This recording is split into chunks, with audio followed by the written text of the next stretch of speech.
Selamat jumpa lagi dengan saya Rinong Duk in Altum dalam KIKAT, Katekese, Iman, dan Ajaran Gereja Katolik. Para sahabat sekalian, kemarin saya berbicara tentang pastor gadungan dan pastor yang terlarang atau terkena hukuman. Dan untuk memastikan bahwa seorang betul-betul menjadi imam atau tidak terlarang dalam melaksanakan jabatan atau tugas imamatnya, maka menjalankan fungsi imamatnya, maka setiap imam diwajibkan mempunyai celebrate atau tanda pengenal. Dan umat harus menanyakan itu kepada imam yang bersangkutan ketika datang di sebuah paroki atau stasi. Oke, hari ini saya melanjutkan karena ada pertanyaan tentang romo. Bagaimana seandainya ada romo yang terkena suspensi atau larangan, tetapi dia merayakan misa di tengah umat? Apakah misa itu sah atau tidak? Itu pertama. Kedua, bagaimana dengan umat awam biasa yang berpura-pura menjadi imam atau disebut pastor gadungan, lalu merayakan misa dan kami menghadirinya? Apakah misa itu sah atau tidak? Oke, para sahabat sekalian, hari ini saya akan memberikan jawaban atas pertanyaan-pertanyaan itu. Jadi, dalam gereja ada istilah yang disebut Ecclesia Supplet. Berarti, arti harafiahnya adalah gereja melengkapi. Kuasa gereja untuk melengkapi sesuatu yang kurang dalam sebuah tindakan. Seperti dalam kanon 144, saya membaca untuk Anda. Dalam kekeliruan umum mengenai fakta atau hukum, demikian juga dalam keraguan yang positif dan probabel, baik mengenai hukum maupun mengenai fakta, gereja melengkapi Ecclesia Supplet, kuasa pemerintahan eksekutif, baik untuk tata lahir maupun untuk tata batin. Oke, jadi saya mau menjelaskan seperti ini.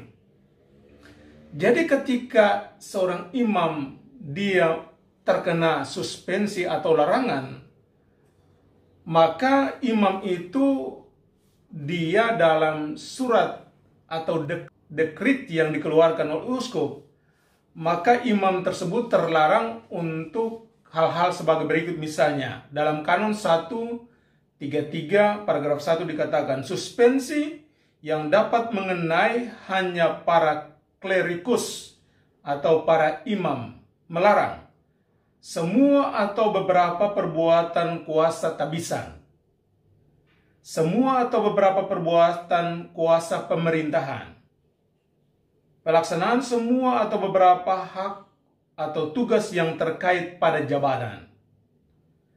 Jadi, mau dikatakan begini, ketika seorang imam mendapatkan suspensi oleh uskup diosisnya atau oleh provinsialnya, maka larangan suspensi itu bagi imam tersebut baik di keuskupan maupun di luar keuskupan untuk melaksanakan kuasa jabatan tadi atau segala sesuatu yang timbul dari tabisan. Berarti untuk misa dan lain sebagainya dia terlarang. Karena itu ketika dia misalnya imam ini datang ke tempatmu, lalu dia merayakan misa. Ketika dia merayakan misa, imam itu dia tahu bahwa sebenarnya dia terlarang. Tapi mungkin karena motivasi apa di balik itu, dia memperkenalkan diri kepada umat dan umat memintanya untuk misa. Sementara umat sendiri tidak tahu bahwa imam ini terlarang atau terkena suspensi. Maka sebenarnya ketika dia merayakan misa, ada sesuatu yang kurang di sana karena larangan atau suspensi tersebut. Karena itu ketika dia merayakan misa, maka apa yang disebut sebagai eklesia suplet bisa diterapkan. Bahwa gereja melengkapi apa yang kurang dalam diri imam itu yang tidak diketahui oleh umat. Dalam contoh yang kedua, seandainya imam ini terkena suspensi, dan umat tahu bahwa imam ini dia terkena suspensi, maka sebenarnya tidak boleh ada perayaan karena terlarang.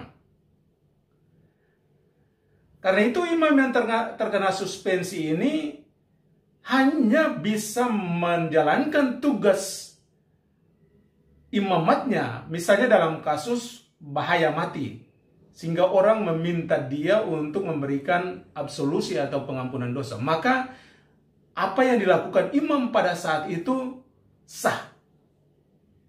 Itu jawaban untuk imam yang terlarang atau yang terkena suspensi. Kasus lain mengenai suspensi sebenarnya. Bahwa misalnya imam itu dia ketika merayakan misa dia lupa misalnya bagian-bagian tertentu dalam perayaan, maka bisa diterapkan eklesia suplet. Misalnya dia melewati doa pembukaan atau Bapa Kami tidak diucapkan, maka eklesia suplet bisa diterapkan di situ. Tapi dalam kasus di mana awam atau pastor gadungan yang merayakan misa dan umat juga tidak tahu bahwa pastor ini adalah pastor gadungan, maka secara total misa itu tidak sah.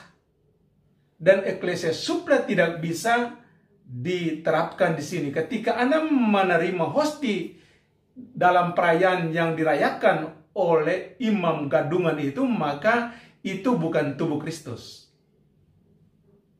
Jadi saya harap dengan penjelasan ini lalu memberikan pengetahuan lagi kepada Anda sekalian tentang iman dan ajaran Gereja Katolik.